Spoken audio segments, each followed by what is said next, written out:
Hi, this is State Senator Mark Huizenga, representing Michigan's 30th Senate District.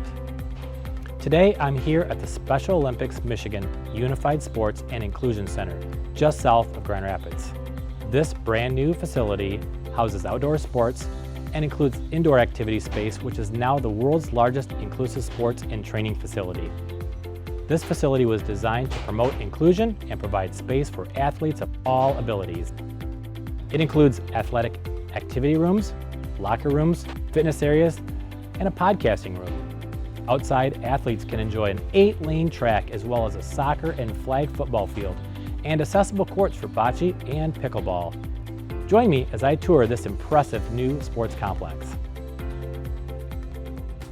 Senators, as we talked about, you were here right from the very beginning, and we've broken up kind of the whole project into 4 phases. Okay. And then phase 4, the final phase of construction, which we'll see is supposed to wrap up in November. Not only is this being recognized in Michigan as a great facility, not only in the United States, but people from other countries are saying, look what these guys have done with this and how can we replicate that? So many people know the sports. Every weekend this whole month there's been lots of activity going, but we say it's as much of, the sports teach confidence, independence, teamwork, and how do they carry that off for workforce development.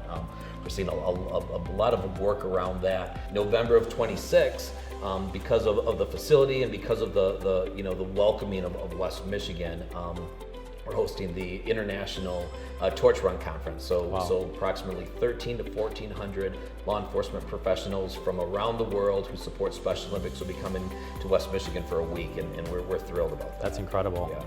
I guess the other thing I would guess that your athletes get is hope.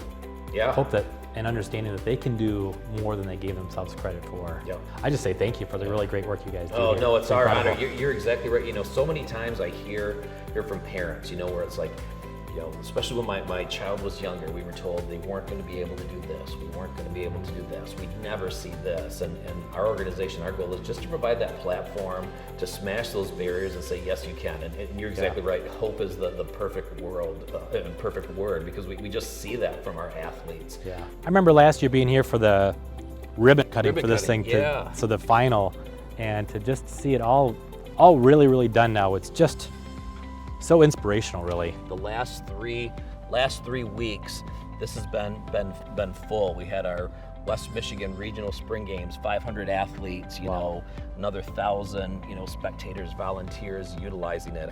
Any athlete that comes in here says this is a Special Olympics field, and that means something. Well, and you said it best, world class. Yeah. This is the best of the best. When we have other spectators, so when we're not necessarily utilizing this, we use it so much for our Special Olympics athletes, but we'll have other community groups or an ASO United Soccer Club or groups, and they come and they still leave with that. They see the words of respect and unity, and carries with them.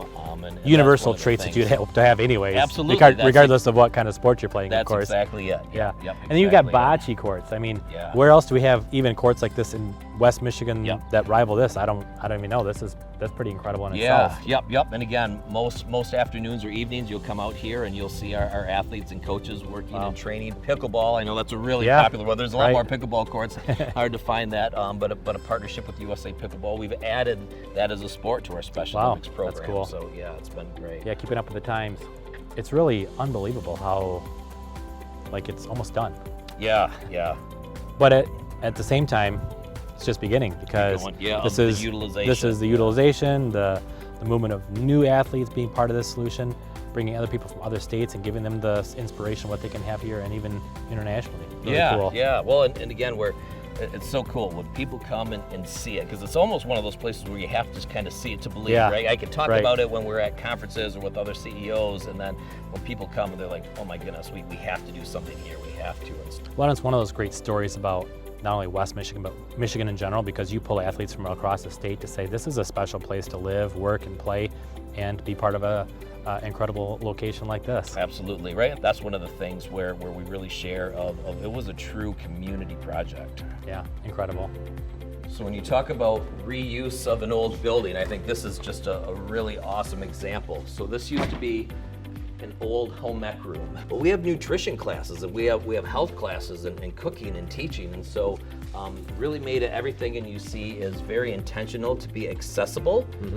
You know, from if you're a chair user, being able to get under the sink, or adjusting tables, Or an oven in the wall. Yep, exactly. So this is all set up so we can have an instructor or individual when we do classes of talking about healthy eating or nutritious or basic meal planning cameras, so we can go virtual for those. So just because you're an athlete in Marquette, Michigan, and the UP doesn't mean you can't still kind of be a part of this and see the class. And that's all led by some of our athletes who've been a part of this, and when we have a health messenger program. But again, when we were looking at the building, and this was an old home ec room, you know, to see it now has been really cool to see that transformation. Transformational is the word. So the final phase of construction and part of our journey, which has been really cool. So part of it was again, making it not feel like an old school building with the black walls, and having stuff that's color and energy. And so this whole hall, as I mentioned, will be our Hall of Fame wing. And so we'll recognize athletes, and there's a section to recognize our law enforcement torch run, and a section to recognize our coaches and volunteers. And then a little further down, is something that's really unique, is what's called the Healthy Athletes Clinic. So we provide, and we work with different licensed professionals throughout the state in 8 different disciplines to provide free health screening. So from dental to hearing to vision. So when we have state events, when we know we have lots of people coming, we will have, you know, work with those clinicians to have that going. Now we'll have a one-stop shop to where we can kind of schedule, and athletes and families can reschedule that to come in, get their screening, and then we'll have someone there through, we had a generous grant from a foundation to help support add-on staff to work on follow-up care. So because we want our athletes healthy and fitter and training better and competing, all of this area will be turned into the Healthy Athletes Medical Clinics and set up. And then the other side of this wall is a health and fitness center. In Michigan, when we've got those cold winters, and even though we've got cross-country skiing or snowshoe out there, we'll have cardio bikes and rowing machines and treadmills, and athletes can continue to stay fit and healthy and work. So when is this scheduled to be completed? This fall? At the end of October. Okay. Yeah, so really excited about this. I think this is new since the last time I was here. It is, yeah, and so you know, we wanted to really have a balance between, you know, this is a Special Olympics Michigan facility, and it's also a community facility with all the other partners. I had an artist kind of recreate the globe and logo, and it's so cool, again, because it's that identifying factor. It's your athlete, your icon's right there, and it's a mix with art, obviously a big thing in Grand Rapids, of course, too, which makes it extra special and really, really nice. Well, thank you for the tour. Oh, our pleasure. Always appreciate it. For everything. No, you've been an amazing advocate. And again, we don't have this without your support and everything.